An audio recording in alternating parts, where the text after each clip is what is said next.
Hoje é quarta-feira, dia 23 de julho do ano do Senhor de 2025. Nós estamos na 16ª semana do Tempo Comum e o trecho do Evangelho para esse dia é de Mateus, capítulo 13, versículos 1 a 9. Naquele dia, Jesus saiu de casa e foi sentar-se às margens do mar da Galileia. Uma grande multidão reuniu-se em volta dele.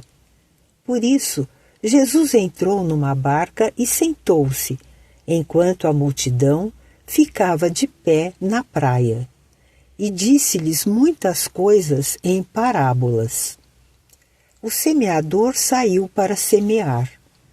Enquanto semeava, algumas sementes caíram à beira do caminho, e os pássaros vieram e as comeram. Outras sementes caíram em terreno pedregoso, onde não havia muita terra. As sementes logo brotaram, porque a terra não era profunda. Mas, quando o sol apareceu, as plantas ficaram queimadas e secaram, porque não tinham raiz. Outras sementes caíram no meio dos espinhos. Os espinhos cresceram e sufocaram as plantas. Outras sementes, porém, caíram em terra boa e produziram à base de 100, de 60 e de 30 frutos por semente. Quem tem ouvidos, ouça. Nosso texto começa dizendo: Jesus saiu de casa e foi sentar-se às margens do mar da Galileia. As margens do mar da Galileia foram para Jesus uma verdadeira sinagoga, um lugar de reunião das pessoas em torno de Jesus para escutar a palavra de Deus, que é luz para os passos. Um sopro de vida que descortina o rosto misericordioso de Deus.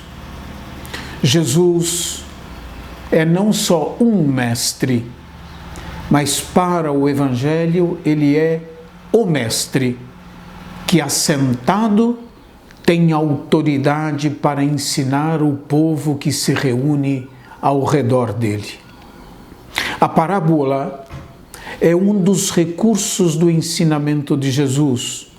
Não é um retrato fiel da realidade.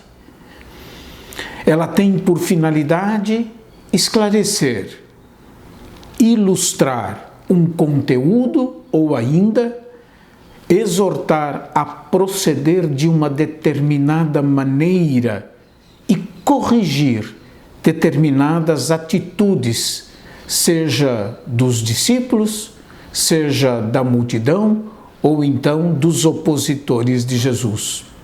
A parábola é também utilizada como um recurso de ensinamento quando o conteúdo do ensinamento é de difícil compreensão, assimilação ou aceitação.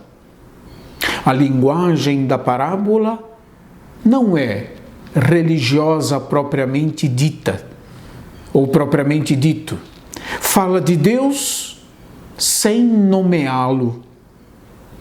Nós não temos acesso, é importante ter isso presente, nós não temos acesso ao contexto original em que Jesus contou uma determinada parábola, mas somente nós temos acesso ao seu contexto literário, isto é, o lugar que ela ocupa no relato evangélico, no nosso caso, no relato evangélico mateano. No caso de Mateus, a parábola do semeador figura como a primeira de uma sucessão de parábolas caracterizadas como parábolas do reino.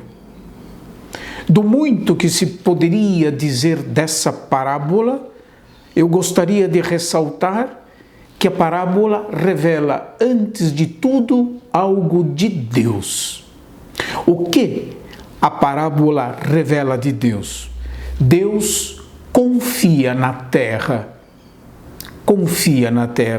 isto é, na humanidade. Deus confia, não obstante tudo, Deus confia no ser humano. Deus sabe que a terra e o ser humano um dia produzirão o fruto que ele espera e que é consequência da ação de Deus na pessoa e na história da humanidade. Há, no entanto, a possibilidade de a terra não produzir fruto.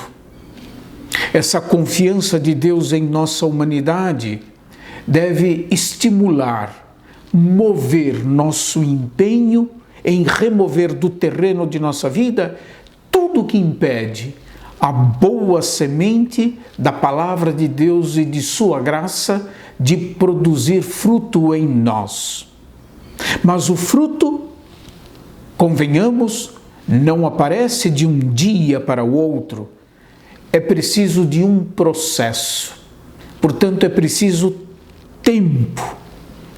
Tempo, processo em que Deus, acompanha o crescimento da semente que Ele mesmo plantou em nós, na nossa vida, na nossa história.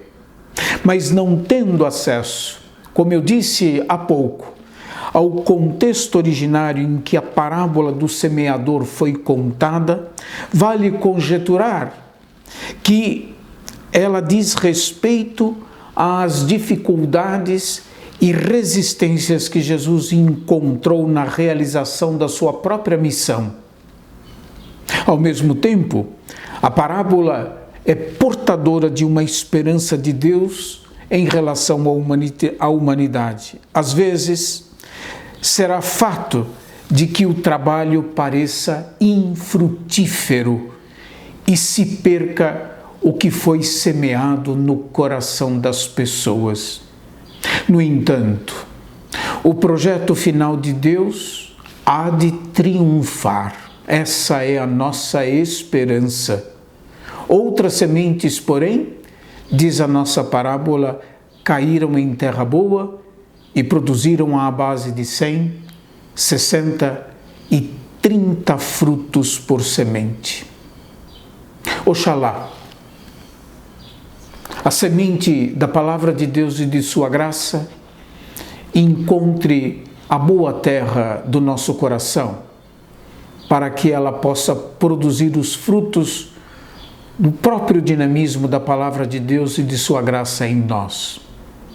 A palavra de Deus pode, como a parábola mesma nos induz a pensar, a palavra de Deus pode transformar a nossa vida para melhor e a vida do nosso mundo para melhor. Que Deus nos permita acolher na terra boa do nosso coração a palavra e a graça de Deus semeada gratuitamente na nossa vida. Deus abençoe a todos e até amanhã, se Deus quiser.